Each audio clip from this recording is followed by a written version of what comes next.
ಮುರಲ್ ಜಾತಿ ಮೀನುಗಳನ್ನ ಸಾಕಾಣಿಕೆ ಮಾಡ್ತಾ ಇದ್ದೀವಿ. ಈ ಸರ್ಜರಿ ಹಾಕಿರ್ತಕ್ಕಂಥ ಪೇಷಂಟ್ಸ್ಗೆಲ್ಲ ಡಾಕ್ಟರ್ ಸಜೆಸ್ಟ್ ಮಾಡ್ತಾರೆ. ಮತ್ತು ಡೈಜೆಷನ್ ಯಾರ್ಯಾರಿಗೆ ಪ್ರಾಬ್ಲಮ್ ಇರುತ್ತೆ, ಫಾರ್ ಎಕ್ಸಾಂಪಲ್ ಚಿಕನ್ನು ಮಟನ್ನು ತಿಂದರೆ ಡೈಜೆಷನ್ ಪ್ರಾಬ್ಲಮ್ ಬರುತ್ತೆ, ಅಷ್ಟು ಬೇಗ ಡೈಜೆಸ್ಟ್ ಆಗೋಲ್ಲ. ಈ ಫಿಶ್ ತಿಂದರೆ ಡೈಜೆಷನ್ ತುಂಬ ಈಸಿ.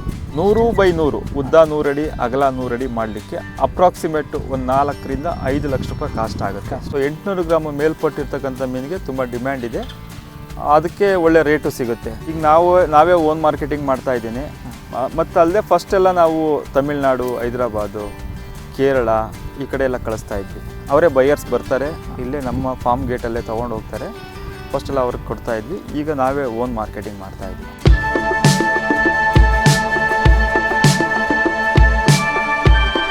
ಹಾಯ್ ಹಲೋ ನಮಸ್ಕಾರ.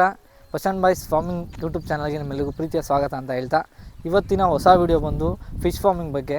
ಇಲ್ಲೊಬ್ಬರು ರೈತರು ಫಿಶ್ ಫಾರ್ಮಿಂಗನ್ನು ಮಾಡ್ತಾಯಿದ್ದಾರೆ. ಅವರು ಯಾವ ತಳಿನ ಮಾಡ್ತಾಯಿದ್ದಾರೆ, ಈ ಫಿಶ್ ಫಾರ್ಮಿಂಗ್ನ ಮಾಡೋದಕ್ಕೆ ಅವರೆಷ್ಟು ಇನ್ವೆಸ್ಟ್ ಮಾಡಿದ್ದಾರೆ, ಈ ಎಲ್ಲ ಮಾಹಿತಿನ ಈ ಒಂದು ವಿಡಿಯೋದಲ್ಲಿ ಕಂಪ್ಲೀಟಾಗಿ ತೋರಿಸ್ಕೊಡ್ತಾ ಹೋಗ್ತೀವಿ. ದಯವಿಟ್ಟು ವಿಡಿಯೋನ ಕೊನೆವರೆಗೂ ನೋಡಿ, ಹಾಗೆ ಪಕ್ಕದಲ್ಲಿರುವಂಥ ಬೆಲ್ಲೈಕನ್ನ ಕ್ಲಿಕ್ ಮಾಡಿ ನಮ್ಮ ಸಬ್ಸ್ಕ್ರಿಪ್ಷನನ್ನು ತೊಗೊಳೋದನ್ನ ಮರಿಬೇಡಿ ಅಂತ ಹೇಳ್ತಾ ಬನ್ನಿ ಅವ್ರನ್ನ ಮಾತಾಡ್ಸೋಣ.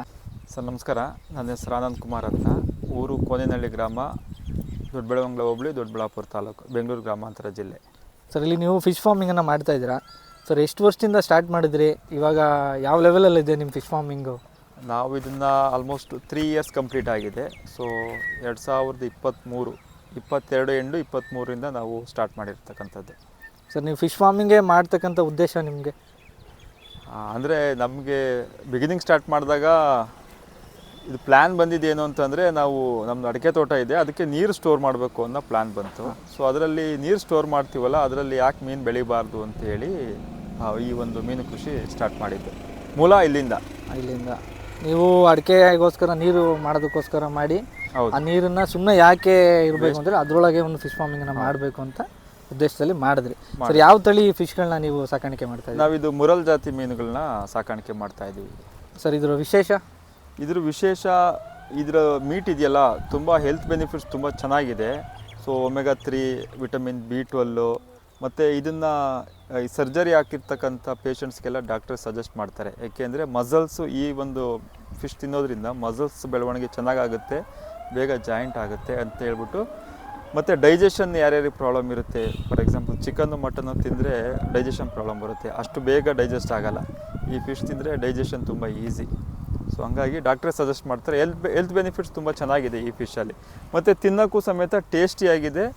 ಬೋನ್ ಜಾಸ್ತಿ ಸಿಗೋಲ್ಲ, ಇದು ಸೆಂಟ್ರಲ್ ಬೋನ್ ಮಾತ್ರ ಬರುತ್ತೆ. ಸೊ ತಿನ್ನೋಕ್ಕೂ ಬೇರೆ ಮೀನುಗಳು ತಿನ್ನೋಕೆ ಹೋದರೆ ಮುಳ್ಳು ಜಾಸ್ತಿ ಸಿಗುತ್ತೆ. ಸೊ ಇದರಲ್ಲಿ ಮುಳ್ಳನ್ನ ತುಂಬ ಕಡಿಮೆ. IMC ಕಾರ್ಪ್ಸ್ ಅಂತ ಕರೀತಾರೆ, ಇಂಡಿಯನ್ ಮೇಜರ್ ಕಾರ್ಪ್ಸ್ ಅಂತ. ರಘು, ಕಾಟ್ಲಾ, ಗೌರಿ, ಮುರುಗಾಲು ಇವೆಲ್ಲ ನಮ್ಮ ಇಂಡಿಯನ್ ಮೀನುಗಳು. ಸೊ ಇದು ಆ್ಯಕ್ಚುಲಿ ವಿಯೆಟ್ನಾಮ್ ಹೈಬ್ರಿಡ್ ಇದು ಮುರಲ್. ಸರ್, ಇದು ನೀವು ಫಾರ್ಮಿಂಗ್ ಮಾಡಿದ್ದೀರಲ್ಲ, ಈ ಒಂದು ಡಿಸ್ಟೆನ್ಸಲ್ಲಿ ಇದು ಎಷ್ಟು ಅಳತೆ ಇರ್ಬೋದು? ನಿಮಗೆ ಇದನ್ನು ಸ್ಟಾರ್ಟ್ ಮಾಡೋದಕ್ಕೆ ಎಷ್ಟು ಖರ್ಚಾಗಿರ್ಬೋದು ಸರ್? ಆ್ಯಕ್ಚುಲಿ ನಾನು ಫಸ್ಟ್ ಮಾಡಿದ್ದು ಈ ಕಡೆ ಪಾಂಡು. ಸೊ ಇದರಲ್ಲಿ ರೀಸೆಂಟಾಗಿ ಹಾರ್ವೆಸ್ಟಿಂಗ್ ಆಗಿ ಈಗ ಇದು ಕ್ಲೀನಿಂಗ್ ಪ್ರೋಸೆಸ್ ನಡೀತಾ ಇದೆ. ಇದು ಕ್ಲೀನಿಂಗ್ ಮಾಡ್ತಾ ಇದ್ದೀವಿ. ಫಸ್ಟು ಈ ಪಾಂಡ್ ಸ್ಟಾರ್ಟ್ ಮಾಡಿದ್ದು. ಇದು 140 ಅಡಿಗೆ 100 ಅಡಿ ಅಡ್ಡಗಲ. ಇದು PMSSY ಸ್ಕೀಮಲ್ಲಿ ಪ್ರಧಾನಮಂತ್ರಿ ಮತ್ಸ್ಯ ಸಂಪನ್ನ ಯೋಜನಾ ಅಡಿಯಲ್ಲಿ ಇದು ಮಾಡ್ಕೊಂಡಿದ್ದು. 100x100 ಉದ್ದ 100 ಅಡಿ ಅಗಲ 100 ಅಡಿ ಮಾಡಲಿಕ್ಕೆ ಅಪ್ರಾಕ್ಸಿಮೇಟ್ ಒಂದು 4 ರಿಂದ 5 ಲಕ್ಷ ರೂಪಾಯಿ ಕಾಸ್ಟ್ ಆಗುತ್ತೆ. ಹೌದು, ಎಲ್ಲ ನೀವೇ ನಿಂತು ಮಾಡಿಕೊಂಡ್ರೆ 4 ರಿಂದ 5 ಲಕ್ಷದಲ್ಲಿ ಮುಗಿಸ್ಬೋದು. ಬೇರೆ ಯಾರಾದರೂ ಔಟ್ಸೋರ್ಸ್ ಕೊಟ್ಟರೆ ಒಂದು 5 ರಿಂದ 5.5 ಒಳಗೆ ಕೊಟ್ಟು ಮಾಡಿಸ್ಕೊಳ್ಳೋದು ತುಂಬ ಉತ್ತಮ. ಈಗೆಲ್ಲ ಆಚೆ ಕಡೆ ಏನಾಗ್ತಿದೆ ಅಂದರೆ, ಫಿಶ್ ಫಾರ್ಮಿಂಗ್ ಅಂತಕ್ಕಂಥ ತುಂಬ ಟ್ರೆಂಡ್ ಆಗಿದೆ. ಸೊ ಎಲ್ಲರೂ ಫಿಶ್ ಫಾರ್ಮಿಂಗ್ ಅಂತಿದ್ದಾರೆ. 10-12 ಲಕ್ಷ ಎಲ್ಲ ಕೊಟ್ಟು ಪಾಂಡ್ ಮಾಡಿಸ್ತಿದ್ದಾರೆ. ದಯವಿಟ್ಟು ಯಾರು ಅಷ್ಟು ಕೊಟ್ಟು ಮಾಡ್ಸೋಕ್ಕೆ ಹೋಗಬೇಡಿ. ನೀವೇ ನಿಂತು ಮಾಡಿಸಿದ್ರೆ 4 ರಿಂದ 5 ಲಕ್ಷದಾಗೆ quality of work with quality. So tarpaulin ಆಗಿರ್ಬೋದು, ಮತ್ತು ಬರ್ಡ್ ನೆಟ್ಟು, ಸೈಡ್ ನೆಟ್ಟು, ಪೋಲ್, ಫೆನ್ಸಿಂಗು ಎಲ್ಲ ಸೇರಿ ನಿಮ್ಗೆ ಅಷ್ಟು ಕಾಸ್ಟ್ ಆಗುತ್ತೆ. ಮತ್ತು ಸೆಂಟ್ರಲ್ ಡ್ರೈನೇಜ್ ಇದೆಯಲ್ಲ, ಆ ಸೆಂಟ್ರಲ್ ಡ್ರೈನೇಜು ಇನ್ಕ್ಲೂಡಿಂಗ್ ಪೈಪ್ಲೈನ್ ಎಲ್ಲ ಸೇರಿ ಅಷ್ಟು ಕಾಸ್ಟ್ ಆಗುತ್ತೆ. ಸರ್, ನೀವು ಒಂದು ತಳಿನ ತಂದು ಬಿಡುವಾಗ ಎಷ್ಟು ದಿನದ ಮರಿಗಳನ್ನ ತರ್ತೀರಾ? ಅದು ಕಟಾವಿಗೆ ಬರುವಂಥ ಸಮಯ? ನಾವು ಇಲ್ಲಿ ಈ ಮರಲ್ ಮೀನುಗಳಲ್ಲಿ ಏನು ಮಾಡ್ತಾರೆ, ಸೈಜ್ ವೈಸು, ಅಂದರೆ 2 ಇಂಚು, 3 ಇಂಚು, 4. ಸೊ ನಾನು ಸಜೆಸ್ಟ್ ಮಾಡೋದು, ಯಾರೇ ಫಸ್ಟ್ ಬಿಗಿನರ್ಸ್ ಮಾಡ್ತಾರೋ ಅವರಿಗೆ ನೀವು 5 ಇಂಚ್ ಆ್ಯಂಡ್ ಅಬೋ 5 ಇಂಚಿನ ಮೇಲ್ಪಟ್ಟು ಮರಿಗಳನ್ನ ತಂದುಬಿಟ್ರೆ ತುಂಬ ಒಳ್ಳೆಯದು.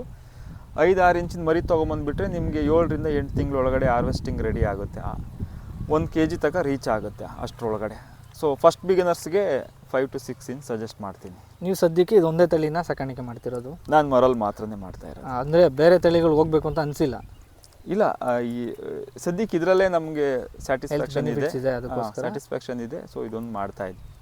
ಸರ್ ಅಪ್ರಾಕ್ಸಿಮೇಟು ಒಂದು ಸೇಲ್ ಮಾಡೋ ಟೈಮ್ಗೆ ಎಷ್ಟು kg ಬರ್ಬೋದು ಈ ಒಂದು ಮೀನುಗಳು? ಸರ್ ಇದು ಮಾರ್ಕೆಟ್ ವ್ಯಾಲ್ಯೂ ಏನು ಅಂತಂದರೆ 800+ ಅಂದರೆ 800 ಗ್ರಾಮ್ ಮೇಲ್ಪಟ್ಟನ್ನ ಫಸ್ಟ್ ಗ್ರೇಡ್ ಅಂತ ಕರೀತಾರೆ. ಸೊ 800 ಗ್ರಾಮ್ ಮೇಲ್ಪಟ್ಟಿರ್ತಕ್ಕಂಥ ಮೀನಿಗೆ ತುಂಬ ಡಿಮ್ಯಾಂಡ್ ಇದೆ, ಅದಕ್ಕೆ ಒಳ್ಳೆ ರೇಟು ಸಿಗುತ್ತೆ.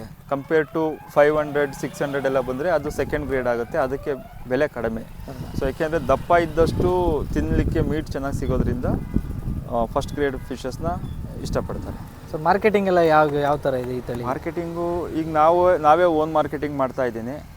ಮತ್ತು ಅಲ್ಲದೆ ಫಸ್ಟ್ ಎಲ್ಲ ನಾವು ತಮಿಳ್ನಾಡು, ಹೈದ್ರಾಬಾದು, ಕೇರಳ ಈ ಕಡೆ ಎಲ್ಲ ಕಳಿಸ್ತಾ ಇದ್ವಿ. ಅವರೇ ಬೈಯರ್ಸ್ ಬರ್ತಾರೆ, ಇಲ್ಲೇ ನಮ್ಮ ಫಾರ್ಮ್ ಗೇಟಲ್ಲೇ ತೊಗೊಂಡು ಹೋಗ್ತಾರೆ. ಫಸ್ಟೆಲ್ಲ ಅವ್ರಿಗೆ ಕೊಡ್ತಾ ಇದ್ವಿ, ಈಗ ನಾವೇ ಓನ್ ಮಾರ್ಕೆಟಿಂಗ್ ಮಾಡ್ತಾ ಇದ್ವಿ.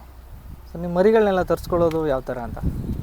ಮರಿಗಳನ್ನ ನಾವು ಅಂದರೆ ಫಸ್ಟು ಇಲ್ಲೇ ಬೆಂಗಳೂರಲ್ಲಿ ತರಿಸಿದ್ದು. ಸೊ ಈಗ ನಾನು ಡೈರೆಕ್ಟು ಕೈಕ್ಲೂರು ಅಲ್ಲಿಂದ ತರಿಸ್ತಾ ಇದ್ದೀನಿ. ನೀವು ತರಿಸ್ತೀರಾ? ಏನು ಇನ್ವೆಸ್ಟ್ಮೆಂಟ್ ಆಗ್ಬೋದು ಸರ್ ಬರೀ ಮರಿಗಳಿಗಾದರೆ? ಈ ಸೆಟಪ್ನ ಬಿಟ್ಟು ಈ ಪೌಂಡ್ ಸೆಟಪ್ಪು, ವಾಟರು, ಇದು ಮರಿ ಸೈಜ್ ಮೇಲೆ ಡಿಪೆಂಡ್ ಆಗುತ್ತೆ. ನಿಮಗೆ ಒಂದು ಸೈಜ್ ಆಫ್ ಸೀಡ್ ಮೇಲೆ ಡಿಪೆಂಡ್ ಆಗುತ್ತೆ. ನಿಮಗೊಂದು 4 ಇಂಚಿನ ಮರಿ ಎಲ್ಲ ಒಂದು 8 ರಿಂದ 9 ರೂಪಾಯಿ ಆ ರೇಂಜಲ್ಲಿ, 5 ಇಂಚಿನ ಮರಿ ಆದರೆ 10 ರೂಪಾಯಿ ರೇಂಜಲ್ಲಿ, 6 ಇಂಚ್ ಆದರೆ ಒಂದು 12 ರಿಂದ 14, 15 ಡಿಪೆಂಡ್ಸ್ ಆನ್ ಸೀಸನ್ ಮೇಲೆ ಮತ್ತು ಸೈಜ್ ಮೇಲೆ ಪ್ರೈಸ್ ವೇರಿಯೇಷನ್ಸ್ ಆಗುತ್ತೆ. ಸರ್ ಇದು ಮೇಂಟೆನೆನ್ಸ್ ಎಲ್ಲ ಯಾವ ರೀತಿ ಮಾಡ್ತೀರಾ? ಅಂದರೆ ಫುಡ್ ಹಾಕೋದಾಗಿರ್ಬೋದು, ಒನ್ ಡೇ ಕಂಪ್ಲೀಟ್ ಆಗಿ ಅಂದರೆ ಇದಕ್ಕೆ ನೋಡಿ ಕಮರ್ಷಿಯಲ್ ಫೀಡೇ ಕೊಡಬೇಕು. ಬೇರೆ ಕಮರ್ಷಿಯಲ್ ಫೀಡ್ ಬಿಟ್ಟು ಆಲ್ಟರ್ನೇಟ್ ಫೀಡ್ಸ್ ಅಂತ ಏನಾದರೂ ಹೋದರೆ ಸಕ್ಸಸ್ ಕಾಣೋದು ಕಷ್ಟ ಅಂತ ನನಗನ್ಸುತ್ತೆ. ಯಾಕೆಂದ್ರೆ ನಾನು ಆಲ್ಟರ್ನೇಟ್ ಫೀಡ್ ಯಾವುದು ಕೊಟ್ಟಿಲ್ಲ, ಕಮರ್ಷಿಯಲ್ ಫೀಡ್ ಅಷ್ಟೇ ಕೊಡ್ತೀನಿ. ಅದರಲ್ಲೂ ಒಂದು 4-5 ಕಂಪ್ನಿ, ಸ್ಟ್ಯಾಂಡರ್ಡ್ ಕಂಪ್ನಿ ಇದೆ. ಸ್ಕ್ರಟ್ಟಿಂಗ್ ಅಂತಕ್ಕಂಥದ್ದು ಟಾಪ್ 1, ನಂಬರ್ 1. ಸೊ ಅದು ಪ್ರೈಸ್ ಜಾಸ್ತಿ ಇದೆ, ಆಲ್ಮೋಸ್ಟ್ 1 kgಗೆ 120 ರೂಪೀಸ್ ಏನೋ ಇದೆ. ಅದನ್ನು ಬಿಟ್ಟರೆ ಗ್ರೋವೆಲ್ ಇದೆ, ಆಮೇಲೆ ಯುನೋಮಿ ಅಂತ ಇದೆ, ಈಗ IFB ಕಾರ್ಗಿಲ್ ಕಂಪ್ನಿಯಿಂದ IFB ಅಂತ ಇದೆ. ಸೊ ಈ ಕಂಪ್ನಿ ಫೀಡ್ ಯೂಸ್ ಮಾಡಿದ್ರೆ ಓಕೆ. ಅದನ್ನು ಬಿಟ್ಟು ಬೇರೆ ಯೂಸ್ ಮಾಡಿ ಬೆಳೆ ತೆಗೆಯೋದು ಕಷ್ಟ. ಯಾಕೆಂದರೆ ಇದಕ್ಕೆ ಕೊಡ್ತಕ್ಕಂಥ ಫುಡ್ಡಲ್ಲಿ protein percent minimum 40% of protein ಇದ್ದರೆ ಮಾತ್ರ ಇದಕ್ಕೆ ಇದಾಗುತ್ತೆ. ಇಲ್ಲ ಅಂದರೆ ಅವೇನಾಗುತ್ತೆ, ಒಂದಕ್ಕೊಂದು ತಿನ್ನಲಿಕ್ಕೆ ಸ್ಟಾರ್ಟ್ ಮಾಡಿಬಿಡ್ತಾರೆ. ಸರ್ ಕೆಲವು ಕಡೆ ಈಗ ಮೇಕೆ ಶೆಡ್ಡು, ಕೋಳಿ ಶೆಡ್ಡು ಅದ್ರ ಕೆಳಗಡೆ ಮೀನು ಸಾಕಾಣಿಕೆ ಮಾಡ್ತಕ್ಕಂಥದ್ದು, ಅದು ಒಂದು ಖರ್ಚು ಕಡಿಮೆ ಆಗುತ್ತೆ ಅನ್ನೋ ಒಂದು ಮೈಂಡ್ಸೆಟ್ಟಲ್ಲಿ ಜನ ಅದನ್ನು ಮಾಡೋ ಕಡೆನೂ ಹೋಗ್ತಿದ್ದಾರೆ. ಅದ್ರ ಬಗ್ಗೆ ಆ್ಯಕ್ಚುಲಿ ನೀವು ಕೇಳಿದ ಒಳ್ಳೆಯ ಪ್ರಶ್ನೆನೇ. ಏನಂತಂದರೆ ಅದು ನಮ್ಮ IMC ಇದಾವಲ್ಲ, ಇಂಡಿಯನ್ ಮೇಜರ್ ಕಾರ್ಪ್ಸ್ ಅಂತ ಏನು ಕರಿತೀವಿ, ಆ ಮೀನುಗಳಿಗೆ ಅದು ವರ್ಕ್ ಆಗುತ್ತೆ. ಈ ಮರಲ್ ಜಾತಿ ಮೀನುಗಳಿಗೆ ಅದು ಆಗಲ್ಲ. ಸೊ ಇದಕ್ಕೆ ಏಕೆಂದರೆ ನಾವು ಕೋಳಿ ಫಾರ್ಮು, ಕುರಿ ಶೆಡ್ ಕೆಳಗಡೆ ಏನೋ ವೇಸ್ಟ್ ಹಾಕ್ಬಿಟ್ಟು NPK ಹಾಕ್ಬಿಟ್ಟು ಝೂ ಪ್ಲಾಂಟನ್ಸು, ಮೈಕ್ರೋ ಪ್ಲಾಂಟನ್ಸ್ನು ಡೆವಲಪ್ ಮಾಡಿ ಆ ಮೀನುಗಳಿಗೆ ಕೊಡ್ತಾರೆ. ಸೊ ಇದಕ್ಕೆ ಅಷ್ಟು ಪ್ಲಾಂಟನ್ಸ್ಗಳು ಬೇಕು, ಬಟ್ ಬರೀ ಪ್ಲಾಂಟನ್ಸಿಂದ ಇದು ಹೊಟ್ಟೆ ತುಂಬಲ್ಲ. ಸೊ ಅವಾಗೇನಾಗುತ್ತೆ, ಫುಡ್ಡು ಶಾರ್ಟೇಜ್ ಅಂತ ಬಂದ್ಬಿಟ್ಟು ಒಂದೊಂದು ಇದು ಮೇಯ್ನ್ ಪ್ರಾಬ್ಲಮ್ ಇದೆ. ಕರೆಕ್ಟಾಗಿ ಪ್ರಾಪರ್ ಫೀಡಿಂಗ್ ನೀವು ಮಾಡಿಲ್ಲ ಅಂತ ಅಂದರೆ ದೊಡ್ಡ ಮರಿ ಸಣ್ಣ ಮರಿ ತಿಂದಾಗುತ್ತೆ. ಸೊ ಹಂಗಾಗಿ ಹೊಟ್ಟೆ ತುಂಬ ಊಟ ಕೊಡಬೇಕು, ಆ ಕೊಡೋ ಫುಡ್ಡಲ್ಲಿ 40% ಪ್ರೋಟೀನ್ ಇರಲೇಬೇಕು. ರೋಗಗಳು ಮತ್ತು ಅದಕ್ಕೇನಾದರೂ ಪ್ರಾಬ್ಲಮ್ ಆದರೆ ಯಾವ ರೀತಿ ಏನಾಗುತ್ತೆ ಅಂದರೆ ಇದಕ್ಕೆ ಸ್ವಲ್ಪ ಫಂಗಲ್ಲು, ವೈರಲ್ ಇನ್ಫೆಕ್ಷನ್ಸು, ಆಮೇಲೆ ಕ್ಲೌಡಿ ಐ ಅಂತ ಬರುತ್ತೆ. ಅಂಥ ಮೇಜರು ಏನು ಸಮಸ್ಯೆ. ಮತ್ತು ಇದು ರೆಡ್ ಡಿಸೀಸ್ ಅಂತ ಬರುತ್ತೆ, ಅದು ಸ್ವಲ್ಪ ಮೇಜರು, ಸ್ವಲ್ಪ ಡೇಂಜರ್ ಅದು. ಸೊ ಪ್ರಾಪರ್ ಮೆಡಿಕೇಷನ್ಸು ಅಂದರೆ ನಾವು ಕೆಲವೊಂದು ಮೆಡಿಸಿನ್ಸ್ನ ಬೈ ವೀಕ್ಲಿ ಕೊಡ್ತೀವಿ, ಕೆಲವು ವೀಕ್ಲಿ ಕೊಡ್ತೀವಿ, ಕೆಲವು ಮಂತ್ಲಿ ವೈಸು, ಡಿಯೋಲೈಟು ಅವೆಲ್ಲ ಯೂಸ್ ಮಾಡಿ ಮೆಡಿಸಿನ್ಸ್ ಯೂಸ್ ಮಾಡಿದ್ರೆ ಕಾಯಿಲೆನ ಈಸಿಯಾಗಿ ಕಂಟ್ರೋಲ್ ಮಾಡ್ಬೋದು.